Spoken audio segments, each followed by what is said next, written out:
Hello and good morning, dear viewers. You're most welcome to the DAKTARI show, and this is a health educative show which airs here on Western TV every Thursday from 10 a.m. to 11 a.m. and I'm always your host, Sunday Junior Tom, where we bring you people in the health field who come and discuss for us, who come and educate us on things regarding our health. They come teach us on specific wellness styles, lifestyles, diseases, and how to manage some emergencies which we could get in our communities and how to always manage them before we take these people to the hospitals, what we always call first aid, the pre-hospital management and care. And of recent, people came to our Twitter page and they requested to discuss also other emergencies like lightning and carbon monoxide poisoning. Also, if you are there and you have some health topic you feel like you would feel comfortable for us here to discuss for you, you can reach out on our Twitter page or X page. On that DAKTARI comment links, you write there your specific topic you'd like to see people here discuss for you, such that you can understand them. Again, with us we have Mr. Herbert today, who is going to take us through lightning, electric shock, and carbon monoxide poisoning. And because we are going into the rainy season, exactly. How can you manage? If it so happens there is a scenario of lightning, how can you manage your people, your children? And in case it's electric shock, because since it's the rainy season, often these wires fall off the poles and they fall into these water sources. So how can you manage someone who has been shocked by electricity? And also you'll take us through the carbon monoxide poisoning and you'll let us know what all these are. You're most welcome to the DAKTARI show. Mr. Herbert, you can introduce yourself to the viewers. Thank you very much, Mr. Sunday Junior Tom, the host presenter for the DAKTARI show every Thursday morning on West 9 TV. Listeners, some of you are listening, some of you are viewing. Viewers, I'm called Herbert. I'm emergency based. I like saying it like that. Though I can do anything in the health field, I'm emergency based. This morning I'm very happy to be here in West Nile TV talking to you about the catastrophes, emergencies. All catastrophes, emergencies, okay? Yeah, all catastrophes, emergencies. Why I'm happy? When I come to you, when I give you the information, I know you will also save me, I will save you. We are all victims, right? One time you may get me in a tragedy where I may be one of the victims. Through the knowledge I'm giving you, you will save me out. I'm very happy to be here on West Nile TV today to take you through the emergencies which he has mentioned out here. One being electric shock, one being lightning strikes, very common, and smoke inhalation injuries or carbon monoxide poisoning. I'm very happy to be here. Call me Herbert, your daily host for the DAKTARI show every Thursday. Thank you very much. All right, thank you too very much, Mr. Herbert. Indeed, we are grateful whenever you come here, you educate the viewers and they get things to the tips. So maybe let's pick on what is lightning, because someone may just be there and they don't know what lightning is. Exactly. Yeah. Thank you very much once more for bringing us to our discussion here. When you look at lightning, listeners out there, viewers of West 9 TV, when you hear about lightning, I know what comes to your mind is that strike, that sound there. Yeah, it's true. That's lightning. When you look at lightning, we say it's a hazard which poses threat to people's life, mostly during weather changes.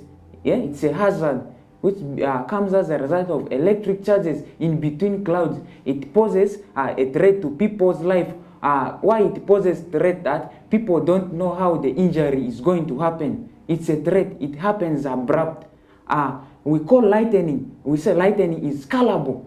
Scalable meaning we don't know the mechanism of injury it's going to cause to someone. We don't know the mechanism of injury. We can't compare it to an electric shock.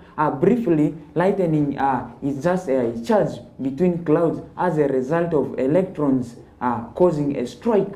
A strike, when they meet, they strike against each other, and when you come into contact, it has a tendency of causing harm to the body or death. That's how I define a lightning strike as. Thank you very much. All right, thank you to Mr. Herbert. So Are there things a viewer could do which could put him at a risk of being hit by this lightning? Before I go into that, viewers of West Nile TV begin to me.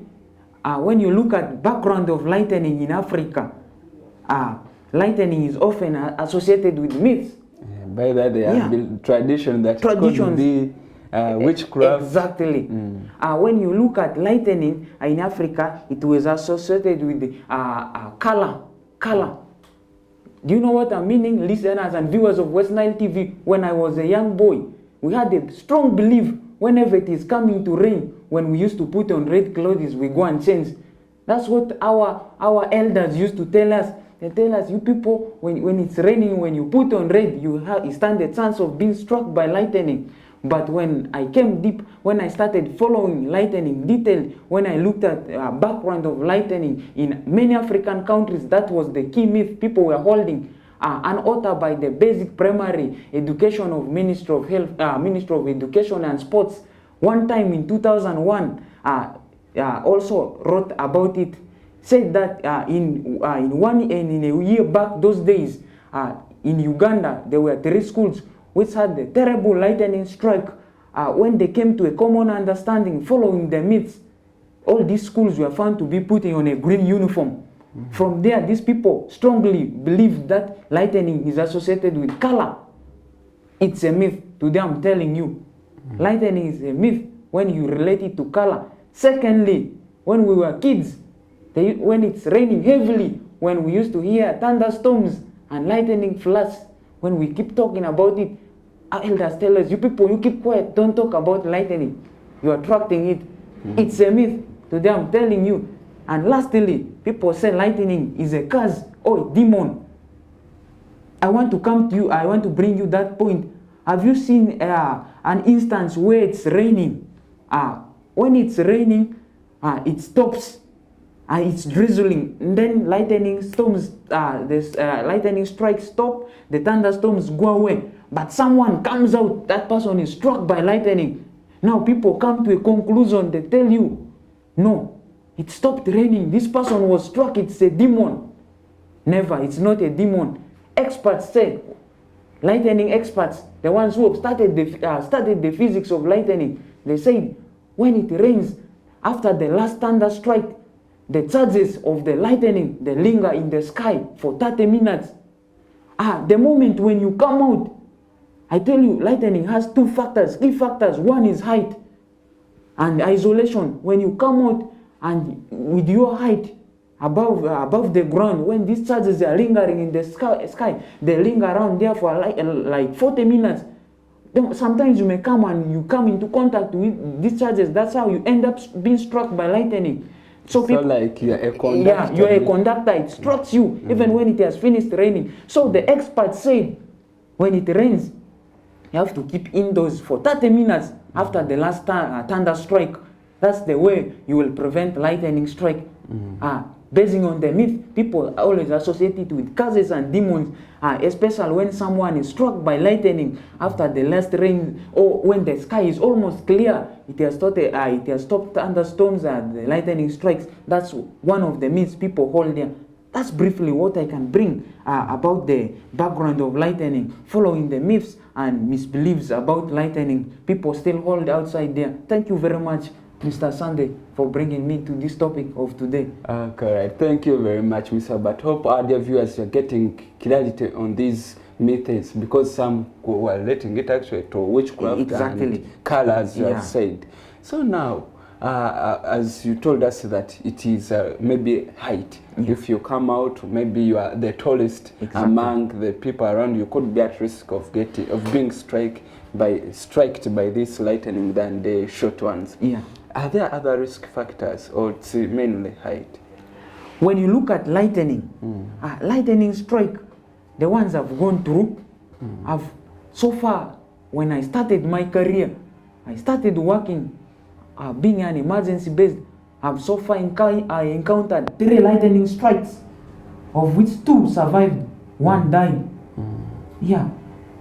When I try to follow the history, how these people all got soaked, 2 females and 1 male, Unfortunately, the male died. These two females were struck as a result of being in an isolation under a tree. That's how they got struck. When you look at the male who got struck, this guy who got struck also stood in an open ground above a height. It was a doorstep. That's where he was struck from. Yeah. Basically, those are the two lightning strikes. Previously, there are some schools where it started from. We used to get lightning strikes. Yeah. Out of which we lost one way back, one pupil. May her soul rest in peace. These people were all struck in an open school playground. Basically, we have not seen other risk factors. But basically, those are the two things which always cause those strikes of lightning. Okay. Yeah. All right. Now we are sure maybe someone has been hit by this lightning, has been struck by this lightning. What can the people around do to save this life before they rush this person to the hospital? Thank you very much, viewers of West Nile TV. Once more, we are basically giving you pre-hospital care. I want to tell you, when you get a person unconscious during a rainy season, yeah, we are not sure. Sometimes they are what we call differentials. We're not sure if the person has been struck by lightning. This person might be having epilepsy, might have fallen there because of epilepsy, might have got any other medical condition which has thrown the person there, so the rain has washed the person there. Yeah. All you have to do is you have to check if this person is breathing properly. Feel for the pulses if it's there. But when you get a really lightning strike, as he has brought me, I know we are coming, we want the point, I don't want to take it outside there. We have seen there's a lightning strike there. What we have to do is we rush immediately. We check for the pulses. You know, this is the major pulse. We check here. If there's any artery trying to pulsate, in lightning there's cardiac arrest.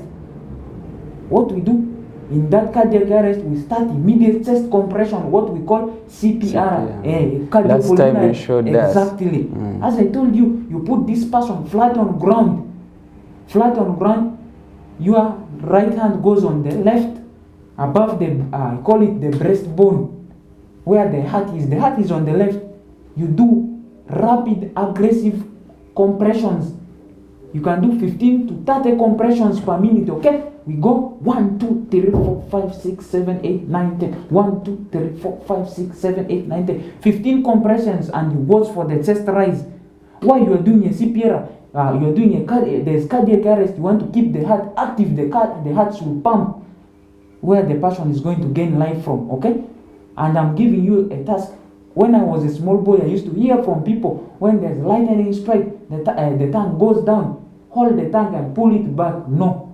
You know the teeth is already there, joint. What you do is a jaw thrust, a chin lift and jaw thrust.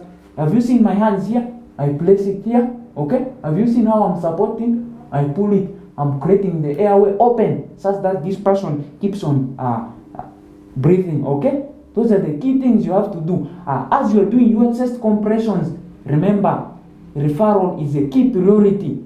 Meanwhile, someone may be doing a chest compression there. What I want you to do is call, shout for help. We need what? Emergency team to arrive. 911, you can dial, okay? One thing I want to bring you, the last person I got from a lightning strike. Why this person died was due to shock. When you look when I talk about the last person I encountered from a lightning strike, how this young boy died was due to shock. Okay, this boy died due to shock. Immediately when this boy got a lightning strike, neighbors, the communities around rushed, got buckets of water and started pouring on this boy. This boy went into what we call hypothermia. The temperatures went low. This boy went into shock. That was one thing which killed this boy. Secondly, the community lacked knowledge about a cardiopulmonary resuscitation. If these people had known how to do those things, trust me, they will have saved this boy. And one message I want to leave today: any lightning strike victim, treat as an accident or trauma victim. One thing you have to do is what we call spinal immobilization. Pay much attention to the spinal region. This region is delicate. How you can do a spinal immobilization locally, you can kneel where this person's head is, and you support the neck up behind the shoulders using your hand. You already keeping the spinal cord in position. That's how you do a spinal immobilization. Secondly, raise the foot up to encourage blood supply to the heart. Those are the ways how you can save a person immediately out of a lightning strike as a community by doing pre-hospital care. The moment you delay a cardiopulmonary resuscitation or a CPR or chest compression, you are causing a brain damage. The heart is going to stop and this person dies. Basically, when you look at the deaths, only if the community is aware. One thing I told you, community outside there, is anxiety. When we are anxious, we shall not save someone. Yeah, the person will die. I'm fearing, you are fearing. We keep there weeping, shouting, not doing the right thing. This person dies. Let's leave anxiety out from the message I'm giving you every day here. Remove that anxiety. Act. Trust me, you will save someone.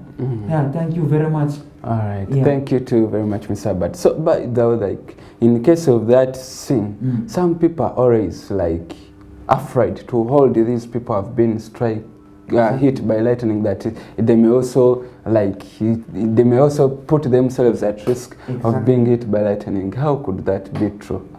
Thank you very much. I told you earlier on, viewers outside there, in any catastrophe, accident, or any trauma, consider 3 things. I don't want you to become a casualty or a victim as you're helping someone. One was scene safety. How safe is that scene? This person has been struck here. I told you the charges linger in the cloud for around 30 minutes to 40 after the last strike. What you have to do is remove this person from that setting there, push aside a bit. That is, first of all, you are doing a scene safety. And then personal safety. You have considered the scene, your safety. How safe are you? Have you put on the insulators? Are you in sandals as you are working on this person, victim?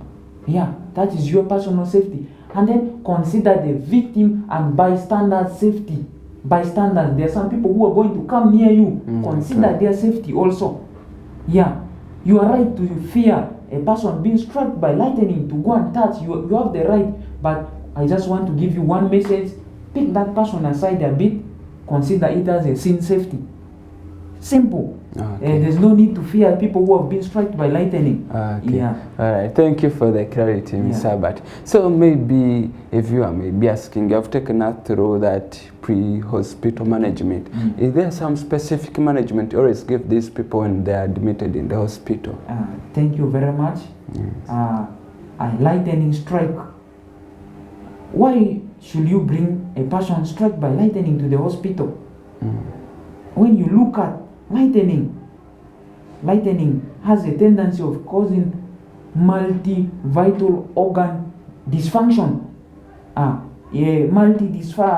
Vital organ dysfunction in a way that lightning leaves what we call squells. In medicine, when they say squell is okay, let me say in simple terms, in simple medicine, squell is like a mark left by a previous condition on you. Though it may alter some things, but it doesn't have a tendency of causing more harm. Like I've been treated for measles. When I'm treated, the measles has a tendency of leaving some red spots inside my mouth there, but they don't have anything to do. So that's why you should bring. It has a tendency of leaving a square. So when these people are struck by lightning, there are 2 things we focus on. There's what we do when you bring these people to the hospital. We take what we call vital signs. One being the blood pressure, the pulse rate, of which we are focusing on how the heart will be functioning. What we call the oxygen saturation. How is this person taking oxygen? When you arrive with your victims of lightning strike to the hospital, we give a painkiller. Why we give a painkiller? Simply, lightning also causes what we call a blunt trauma, myoglobinuria. Majorly, it hurts the muscles. When it blunt trauma to the muscles is called a myoglobinuria. lightning also has a tendency of causing what we call, how do you call it? Lightning has a tendency of causing cardiac arrest. Sorry, it's a cardiac arrest. We do an ECG, echocardiography. We want to see how the heart is functioning. We do an ECG. We do the ECG. We do electroencephalogram. We see how the brain is functioning. And sometimes lightning presents with burns. We may take you, it may cause a severe burn, of which we have to take your patient to the burn unit and manage from there. And why you have to bring your lightning patient to the hospital? We need a multidisciplinary consultation. A multidisciplinary consultation in that we involve the cardiologist. If the heart is affected from our ECG, we involve the neurosurgeon or the people who deal with the brain to see the brain. If the brain has been affected, we can involve the ophthalmologist, the one who works with the eye, if it has affected vision. So basically, when you bring these people to the hospital, those are our focuses. We check if our ECG turns normal, if our MRI, magnetic image resonance of seeing the internal system turns normal, electroencephalogram turns normal, or maybe the brain CT turns normal. What we know is this person has sustained a blunt trauma, muscle trauma called myoglobinuria. We discharge on bed rest using good analgesics or painkillers. Person goes home for a bed rest and reviews necessary. Why this person should review? I told you, when you suffer from a disease or a condition, it will leave what we call squells. Squells are just marks it will leave, which may alter some your organ function, or it may leave some complications. That's why we always request for you to come for a review. Reviews are not for job, okay? Yeah. Basically, when you bring these people to the hospital, that's what we do for victims of electric shock. And basically, they lose fluids. There's always fluid electrolyte imbalance. A lot of fluids are lost because electrons flow inside their body. We do aggressive fluid therapy also. Yeah, we give them fluids through their veins also. Yeah, because also even those burns could put them at a risk of infections also. Okay. Yeah. All right. Thank you very much, Mr. Herbert. So, how can the community prevent prevent their community members from being hit by lightning? Thank you very much, Mr. Junior, for bringing that question in. We always look at how we can prevent lightning. When you look at lightning, one thing I want to give, one point I want to start from behind. I told you earlier on, charges linger in the cloud for 30 to 40 minutes, as experts say. Meaning after the last thunder strike, keep indoors at least for 30 minutes before coming out. That's the first thing you have to do. Let's put on insulators, okay? Insulators, rubber shoes, they are good. They can save you. I told you some of the key factors in a lightning strike is height and isolation. When you see that you are on top of something at a height, when it's coming to rain, please calm down. Okay, Rome wasn't built in a day. Even if you are walking, calm down, go under a shelter, well covered shelter, go there and hide from there. And secondly, what you have to do is lightning conductors, okay? I'm seeing actually the world is advanced. Actually, you are seeing them in very many areas now. We have to get lightning conductors or insulators against this strike. That's what we basically do. Now, bringing us to this point of lightning strike, in case you have been attempted to, the lightning has attempted to strike you, what you have to do, what should you do? That's one thing I have to do. You find yourself standing here and you get a sound wave near you very hard. So lightning has attempted to strike you, but you survive. What you have to do is move out of that area immediately. If it was on a height, calm down, okay? If it was maybe on a hill, just calm down, go under a shelter.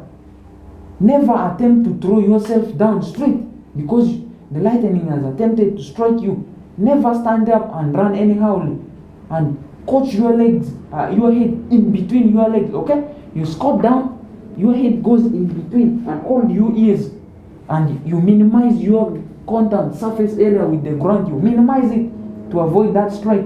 That's what you have to do in a lightning strike, exactly. And briefly, I want to give you some signs and symptoms. Then also, maybe before we go into the signs, you also said someone, like in your cases, you have ever managed someone was hit by this lightning when he was standing under a tree. So maybe also when it's raining, it's advisable for the people always to go into houses, not under the trees. Yeah, thank you very much. I said one thing, you have to go into a well-covered shelter. Yeah, a shelter can be under a tree, isolated. It will not be safe. At least go at a shelter which is in a good place. It may be an isolated shelter under a tree. It's not a good one. Yeah, trust me, it's not a good one. Go in a shelter which is in a very good place. It will save you from that. Okay. Yeah. Then also you are taking us through the signs and symptoms. Basically, when you look at the signs and symptoms of lightning strike, mostly when these people are struck by lightning, the key things you always notice is the pulses. The extremities, the pulses disappear. There's hypotension, the pressures go low, and then there's what we call paralysis. There's a temporal paralysis. We see the extremities become weak. Majorly when you see a paralysis, I told you handle them as trauma patient. Focus on their spinal cord, okay? Their spinal cord may be injured. Focus on that. And there's what we call Lichtenberg features. Lichtenberg features are things like lightning has a tendency of causing your clothes to tear, okay? You find the clothes have torn, someone's shoes has removed. And I remember when I was a kid, some people used to tell me, hey, when lightning strikes you, your hair gets scattered. Yeah, there's that feature of hair loss. And there's what we call, there's imbalance. The ear is affected. The eustachian tube, which balances pressure, is affected. That person loses posture and balance. Those are the key symptoms. Sometimes you get bleeding from the ear because the tympanic membrane or eardrum is ruptured from the concussive sound waves. So those are the key features of lightning strike, basically. You will notice. All right. So are there some complications a viewer may get if they are hit by this lightning and they don't go to the hospital for management? Exactly. Yes. Everything has a complication. When you look at lightning strike, lightning has a tendency of causing very many complications. There's what we call neurocognitive deficit function. It will affect your memory. It can be a short-term memory, intermediate memory, long-term memory. You see some people losing their memory very fast. It has a tendency of causing a cardiac arrest, which will drive you into a heart failure. There's what we call dysarrhythmias. It changes your normal rhythm, how your heart beats. Okay? Those are the common complications a lightning causes. It has a tendency of causing temporary paralysis. As I call it loses your posture, your gait, how your hands move, causes it weakens them. Those are the key things. It has a tendency of causing respiratory disorders. Basically, lightning has very many. It has a tendency of dysfunction in your sympathetic nervous system, the one which controls blood pressure. You see someone developing hypertension from nowhere and affecting what we call the 8th cranial nerve, the ones of the central nervous system. Those are the key complications. Okay. Yeah. All right. Thank you very much, Ms. Herbert. Indeed, our viewers hope you have gotten to note the complications you can develop if in case you are hit by this lightning and you remain at home ignorant to go for hospital management. Has taken us through these complications you can develop. So whenever you are hit and maybe that scenario happens in your community, please, after the pre-hospital management with the first aid, please also endeavor to take these people to the hospital for further and professional management. Thank you very much, dear viewers. Let's get back after this short commercial break, and in the next segment, Mr. Herbert will come back again to take us through carbon monoxide poisoning and also take us through a bit of the electric shock. Thank you very much. Let's get back.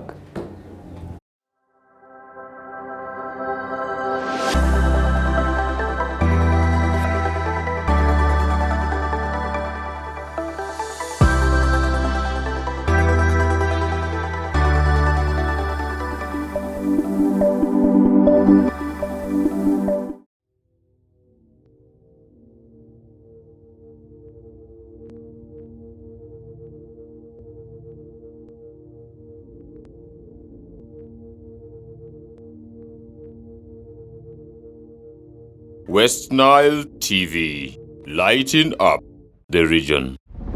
A brand new Global Star TV with StarTimes Inside Technology.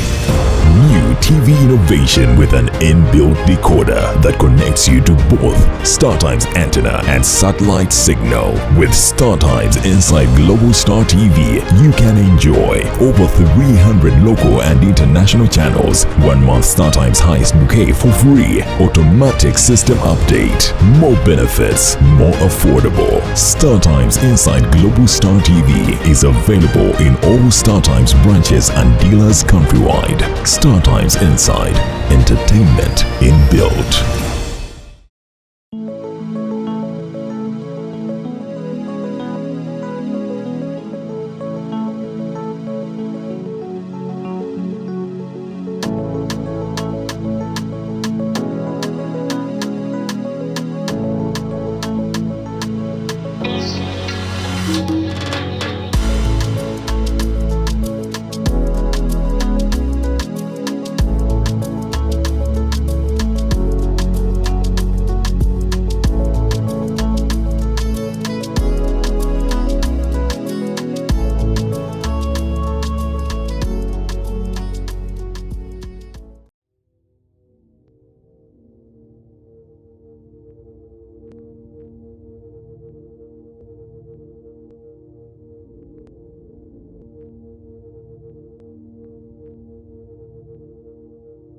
West Nile TV, lighting up the region.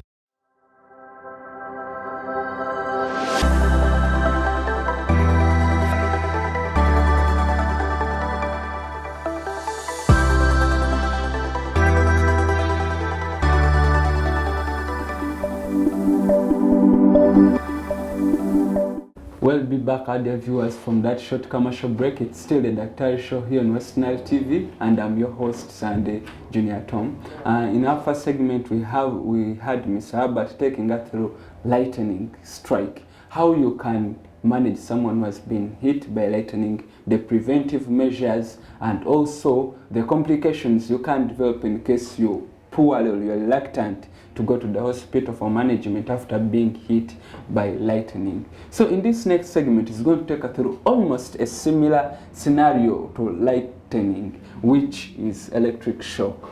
We'll be back from that short commercial break, Mr. Herbert. Thank you very much, my host presenter, Yes. Sunday Junior Tom. Yeah. I'm very happy to be here in West Nile TV once more for this second session. Viewers of West Nile TV, I'm happy and proud of you. I told you one time I will be a victim, one time you will be my victim. Why I'm giving you this? This is that you can do 1 to 2 things and save my life. If I fall a victim, I can do 1 to 2 things in the community there in case I encounter you from there before I rush with you to the hospital for further management. I'm very happy. Messages I'm giving you, go ahead, educate others, keep it in practice. In case you get such, we move, we save the world. We are saving the country and fixing the country. Our aim is to reduce morbidity and mortality rate in the country from various conditions and diseases. Of course, we know 75% of the diseases in this country, Uganda, are preventable. Only that sometimes it's ignorance or the lack of sensitization and awareness which kills us. Thank you very much. I'm happy here for the second session. All right, thank you very much, Mr. Herbert. And also thank you to our viewers. We are here because of you. We're here to educate you. And also we're always glad that you're always paying in attention and noting these key things our guests come here to present to you. Now maybe let's speak on Mr. Herbert. What is electric shock and which things can the community do to put them at a risk of getting these electric shocks? Thank you very much. My host presenter, in this second session, when you look at electric shock and thunder strike, they look similar. When you look at an electric shock, it's an injury caused as a result of a direct current or an alternated current from an electric wire, which may be live or faulty as a result of accident, or it can be as a result of an occupational hazard which causes this, or to the kids it is unintentional in attempt to discover what is there. Okay, electric shock, it's an injury caused by electric current, which can be from a direct current or an alternated current. A direct current meaning it is connected direct to the electric source and the wires there, or it is brought from some source through other wires. It is alternated. That's how I will define electric current is an injury it causes. Okay. Yeah. So now, which things can the community do to predispose them to get these electric shocks in their homes? Thank you very much. In various books I read, one source being the Mediscape online medical doctors platform. When I tried to compare various medical journals, I became interested in one which said most of the electric shocks which present to the emergency department, to the emergency physicians, have two risk factors. One being occupational hazard. Two is just in homes by children, as they are playing, they come into contact. Those are the two key risk factors. And they went ahead, they gave me age. I asked myself, how can age take you into electric shock? They said no. Children below 6 years, that is what we call a preschool age, where children, psychologists say they like to discover anything they go into. That's where mostly they get. Age affects them. They gave me sex. I was like, how will sex lead someone into an electric shock? They said, for instance, male young kids like discoveries a lot than the female ones. Exactly. They told me male children or babies or kids get more shocked than female ones in attempt to discover. Yeah. Basically, those were the key predisposing factors, and then they added as the predisposing factors, one being direct current voltage and alternated current voltage. And they gave me one of the predisposing factors as touching live wires. We are using bare hands, faulty electric wires, and then secondly was using a wire, an non-insulated wire for working on a faulty electric source. That's how you conduct electric shock from. Basically, those were the predisposing factors they gave. Okay. Yeah. Then could also be maybe poor house wiring. Exactly. Because then also we are heading into the grasshopper season. You know, these people always tap on exactly. They are not professionals, but they are. Someone just knows how to put the wire and connect, and they leave it open there. And then poor wiring. You have to know who wires, which type of electrician you are bringing to the house to check on your wiring. Bring qualified people. And when you look at our gadgets home there are some cautions written on them. It's advisable we read those cautions very well. Some require a service of 3 months. You have to bring the technicians, they work on them to reduce those risks. And once you have sensed that your electric source is the house is behaving in an unusual way, please don't take it for granted. Call an electrician, let them check it. Those are the key things I'm giving to them about risk of electric shock. Okay. Yeah. All right. Thank you very much, Ms. Abba. Yeah. So now maybe in the community, someone who has been shocked by electricity, how do they always present? What can I see on this person? No, this person could have been shocked by electricity. Thank you very much. So far I've encountered 2 electric shocks.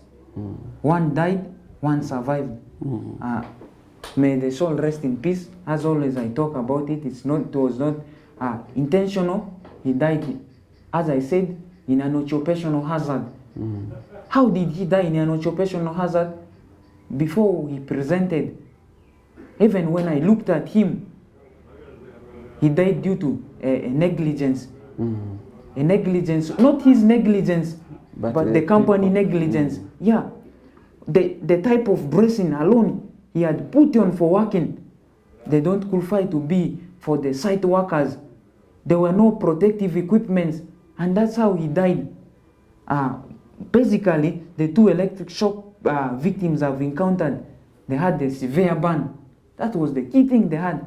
the wires burned them. Yeah, some actually say Yeah. roasting. Roasting them, yeah. If Basically, they become totally yeah, black. that's how they presented burns.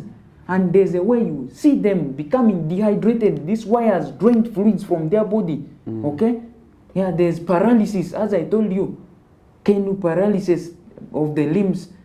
And sometimes you feel the pulses are weak and red when you touch here. They come once and they disappear. Basically, that's how they present. And there's that's general body weakness. There's loss of speech.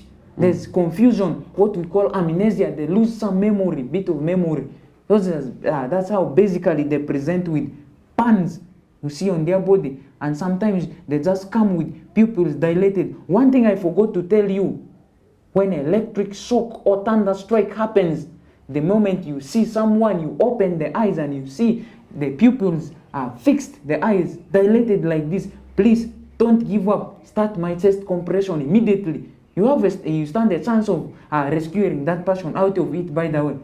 Yeah, basically that's how these electric victims present like. Okay. Yeah. Now maybe suppose someone has been shocked by electricity. Yeah. And they are still in let me say on the scene or on the site. Exactly. How can the community members remove this person from that setting without them also getting shocked? Yes. Thank you very much for that point you have brought. I kept repeating to the community outside there, the ones viewing West Nile TV in our show here. So I told you, in any setting, in any emergency setting, or in any other thing, consider 3 things always. First one being the scene setting, your personal safety, consider it. Thirdly, go to the victim's safety and consider the bystander. When an electric shock happens, one thing I will say for you to consider is going to put the source of the electricity off. We always have many switches. Go put it off. Go to the scene setting, how safe it is for you. Are there some wires around which may be live? Check, remove that person out. Key things you have to do. That is the first thing you have to do in any electric shock. Don't just rush there and you become a victim or a casualty from there in an attempt to rescue. It has ever happened. Some people have ever lost their life in an attempt to rescue because they lack those knowledge of scene safety, personal safety, bystanders and victim safety. Those are the things you should do. Yeah. So I hear some people in the community, they say, if you find someone who has been shocked by electricity, you look for a dry stick. Exactly. Exactly. Thank you very much for that point. When I remember my science way back, as one time they were teaching us electricity, they said a dry stick is a poor conductor of heat. Sometimes you see the wire is on the passion there, stuck there, and the main switch may not be there. As I said, some may be due to direct current electricity, of which the main switch is not there. If it is an alternating current, the switch may be there. You go and put it off. If it's a direct current electricity, for you to raise that wire, when you use a weight stick, that weight stick has a tendency of conducting electricity. Now, also, if you come to save, also you can put yourself at risk. Yeah, you put yourself at risk. It's advisable, use a dry stick, lift the wire out. As I said, a dry stick is a poor conductor of heat. That's why these electric poles are made out of dry wood. Okay. Yeah. All right. Thank you very much, Yeah. Mr. Albert. So, which setting, which pre-hospital management or first aid can the community give to people who have been shocked by electricity before rushing them to the... When you look at electric shock, there's what we call prognosis in medicine. Prognosis means the outcome of the electric shock. What is it going to be? Okay? What is going to be the outcome of this electric shock to the community outside there? Let's look at a low voltage current. When I'm shocked by a low voltage current and there's no risk of me going into a cardiac arrest, I'm breathing normally, but I've sustained the wounds. I've sustained wounds, burns. What will cause my mortality or morbidity? Morbidity means the rate at which I will suffer as a result of the condition. Mortality means what will take me into death. A low voltage current, what will be the outcome when I come, when I get it, but I've not gone into cardiac arrest? Okay? Those wounds may predispose me, may expose me to a sepsis. because that may be the cause of my morbidity or mortality cause. So it's better you send me to the hospital, okay? But I've been struck by a low voltage current. I've presented with a chest, a cardiac arrest. What should the community do? You Immediately, give them a CPR. A CPR, a aggressive one and rapid. You give it to make sure the heart doesn't go into arrest. You keep it pumping. Immediately you give and you remove this patient out of the scene. And another prognosis which will lead to outcome, a better outcome of an electric shock. I tell you, flash electric shocks are better than conductive ones. How do I know difference between a flash and conductive? I go and touch a live wire there, that's a conductive. A live wire from the source, I've conducted this electricity. But when I go, I touch a wire from the other end, but the source is here, it just flashes me. It has a better outcome of me surviving. Now let's look at a high voltage current. A high voltage current has a tendency of leading you into a complete cardiac arrest if CPR or chest compression is delayed. Why? When a chest compression is delayed, you go into cardiac arrest, muscles suffer a blunt trauma or a myoglobinuria, they get injured. When these muscles get injured, what else happens? There's renal impairment, the kidney is affected. How will these kidneys be affected? I told you this wire drains water inside your body. It drains. Then the kidneys become weak. The kidneys survive on water, by the way. When you don't take water, the kidneys are not going to function. It has a tendency of causing a renal impairment. That's why when you get shocks, you have to rush to the hospital. Okay. Yeah, those are the prognosis, the outcome of an electric shock, basically. So, which complications can these people always get if they don't manage themselves very well? Thank you very much. When you look at an electric shock, the last two people we have got from the strike, basically, if they were managed, one died when he was brought to the hospital. If we had started the chest compression and if he had survived, if they had not brought him to the hospital, he's likely to suffer some cardiac conditions, one being a risk of going into heart failure. Secondly, there's what we call these arrhythmias. The rate or the rhythm or the movement of the heartbeat may change. This person has a tendency of suffering what we call a neurocognitive deficit, meaning the person's memory will decline. Those are the key features an electric shock will give you. And then there's what we call post chronic pain syndrome. As a result of the myoglobinuria the electric shock has caused on the muscle. It may be a blunt trauma, but there's a chronic pain syndrome it will cause to the muscles, basically. So now, how can the community members, the viewers of Western TV, prevent keep themselves safe from getting these electric shocks? Thank you very much. Prevention is always better than cure. Sure, yes. In every condition. As I told you, you may treat me here, you may get fine, but what we call the sequel, the marks this condition will leave on me.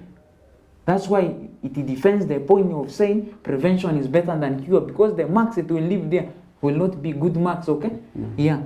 As the listeners or viewers of West Nile TV, let's start with children.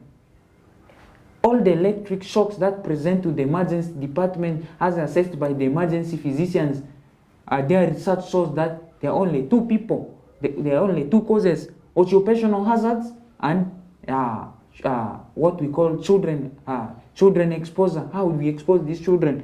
I start with the children. Please, one thing I want to let you people know, let's keep sockets at heights which children are less able to access. You put a socket down here, a kid is crawling. These kids like to explore. They pick things, they pick spoons, they dip in these sockets, they get conductive shocks. That's one thing we have to do. And if possible, let's keep sockets out of places which are easily water reached. And like you take a socket and fix in a bathroom, how normal is that? And you splash water, water enters there, wires rust, short circuits happen, houses burn. That's where people get shocks from, okay? Bring a qualified electrician to check on your machines, gadgets, and your wiring of the house, okay?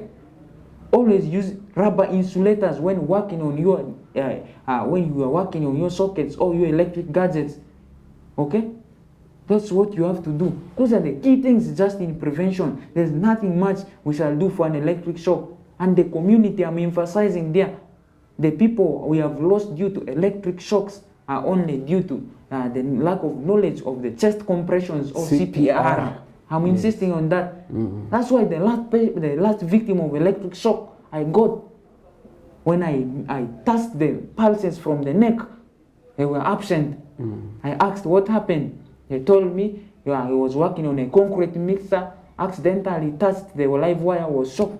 I told them openly, there are no chest movements. You people, if you had known CPR immediately, if you had started it there until you had reached here, this boy was going to survive. Okay? This boy was going to survive. It's only that the community lacks knowledge on CPR.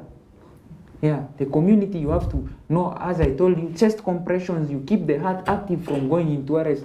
Basically, those are the things. Thank you very much, Sunday Junior Tom. All right, thank you too very much, Mr. Herbert.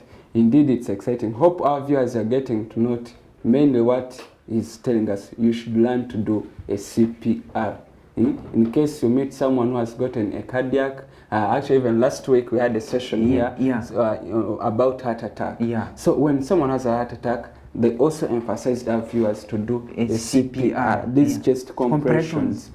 Also, Mr. Herbert has told us today, in case you meet someone who has been hit by lightning and they are unconscious, immediately do CPR. And in case you meet someone who has been shocked by electricity and they are unconscious and unresponsive and you can't feel the pulse, immediately do a CPR. When you do a CPR, you'll be able to save this life. But if you remain reluctant, as for you are just rushing this person to the hospital, on the way you may find out you're losing a life. And actually, even last time you also emphasized a CPR, and you said it has to be if you are right-handed. Yeah, exactly. It goes. Yes. You go above the breastbone. Above the breastbone. On left side where the heart is. Yeah. Keeping it active from going into arrest. Yeah. So you have to pump. You said compressions. You say 15 to 30. Rapid. Where you feel you are getting tired, you have a tendency of fainting when you are doing a CPR. Trust me, there's a lot of energy you always use. Sometimes you end up sweating. When you feel uneasy, let the next person also join, okay? That's how we even do it in the hospital. The moment you go for a CPR, you are tired, the next person joins. We keep rotating. We said there's no one-man hero. Yeah, don't become a victim or a casualty in an attempt to save also. Yeah, there's no one-man hero. Yeah, we do it a team. Okay. Yeah. So indeed, actually, I'm getting to know how important a CPR is. And also, our dear viewers, yes, you may not be a health worker, but at least get to learn what a CPR is. Exactly. What Mr. Herbert has been telling us. Because at any point in life, it will help you manage or save life. Yeah, one thing I want to tell you, viewers of West Nile TV, for children, don't go using the aggressive one. I told you earlier on in my last show, for children, you do a chest compression. This is how you hold the kids. You get you are going to hold them here in between their breastbones. You go. Okay? Yeah, this is how you go. 1, 2, 3. For kids, this is how you go. Not using the adult type. You may break their ribs up. Okay? Yeah, that's how you go for kids. For the kids, it's with little pump. Pump. Yeah, you go. You touch from you. This is how you place hands on their chest. Oh, yeah. Okay. Yeah. You just go. Okay. That's how for the kids you go. You don't use that energy for the adults. You may break their ribs. You're young. Okay. Yeah. Indeed, it's always exciting. And also our viewers are also indirected becoming health workers, because when you know these life-saving skills, you also that's why I said all the 75% of the diseases in the country are preventable. If only we go doing a sensitization to create awareness for the community. The community is the first hospital. Health is built from home. In the hospital, we only repair it. You are the ones building it. We only come to the hospital to repair. So if you people build it very well, there's nothing we shall do even in the hospital much. You people are the first people. The first people. You are the first frontliners before we come in. When everything is failing, That's why I like to educate the community. Trust me, when I encounter emergencies terrible like that, whenever I want to do something to the community which has escorted the victim to the hospital, I always call them to join me in, to make them aware, such that next time when they go out, when they encounter such a thing, they should do it. One thing I'm giving you out today, never pour water on those people. You are taking them into what we call hypothermia. You are taking their temperatures down. They are going into shock. Yeah, they are going into shock. Don't do that. Yeah. Because the last the last thunder strike victim died. I'm very sure of a shock, because a community gathered and poured basins of water on a 16-year-old boy. Basins of water when he was brought. Very wet. When I asked, was he struck when he was in the rain? No, they had to pour water. It was very cold. Yeah. So, actually puts you, the child on a hypothermia. Yeah, the temperatures go low. Very low. This person goes into shock. Yeah. Actually, now it's putting the person almost in a exactly now. Yeah. Let's not do that. Okay? Even when a person faints, I always see them pouring water. No, don't do that. Raise the foot up to encourage blood supply to the heart. Okay? Yeah. I told you, treat these people as any other accident patient, because there is a risk of spinal injury. I told you, go kneel in, where their heads are, fix your hands, let this hand support the head, and your palms go under the shoulder. You are securing the spinal cord in position. Treat them with care. This is of someone has been struck, has got an accident. You go, you start shaking. No, you may be taking this person deep into injury. Actually, some people, they just go. Exactly. They are just anxious. They are in a confusion state. You are saying the friend has gotten an emergency. That's why I said we should leave anxiety. This is my third show. I've always emphasized to you people that anxiety will not do anything in saving someone. Let's leave anxiety. It's worsening, it's worsening, exactly. Yeah, thank you very much for that. Okay. Yeah. All right, thank you too very much, Mr. But indeed, whenever you come here, we don't remain the same. And also our viewers, I think you don't remain the same. Exactly. You become also minimal, let me say actually you become also health workers in your home setting and in your communities, and you can always do these first aids in order to save your communities from getting these shocks. Maybe, Ms. Herbert, some of your conclusive remarks and package for the viewers who have been watching us today. Thank you very much, my viewers of West Nile TV, the Thursday morning Daktari show. I'm very happy. I'm very, very happy. I've been following these days the emergencies or the conditions I'm encountering from the community. The community is really trying their best. At least they are doing what is now required. Though now they use their local techniques, but it is helping. Okay, I'm very happy. Whenever I'm coming for these shows, I'm happy. As I told you, I know I'm educating people. One time, if I fall a victim, they will save me. If they fall a victim, I will save you. I told you prevention is better than cure, because the squells, the marks these conditions leave to us after treatment, they're always not good. Prevention stands the key. Let's take care. Let's protect ourselves from these catastrophes or emergencies that are likely to arise. Thank you very much. We meet again in the next show. All right. Thank you very much, Ms. Herbert. Indeed, we are also grateful, and also our viewers, we are grateful for always giving in your time to watch this health educative show, which educates you on matters regarding health and also equips you with skills and maybe, let me say, techniques on how to manage emergencies in your communities. Always what I've marked from his presentations has been giving to us is CPR. Learn to do these chest compressions, because anytime in life you will save a life which has gotten into maybe unresponsive and unconscious with no pulse. Learn to do a CPR, you'll save a life. I've been your host, Sunday Junior Tom. We wish you all the best for your day. Thank you very much till we meet again next Thursday from 10 a.m. to 11 a.m. And also, if you have a topic you feel like you want us to discuss for you, reach out on our X page and comment on the Daktari links. We shall be able to get back to you. Thank you very much, dear viewers. Bye-bye. Nice day.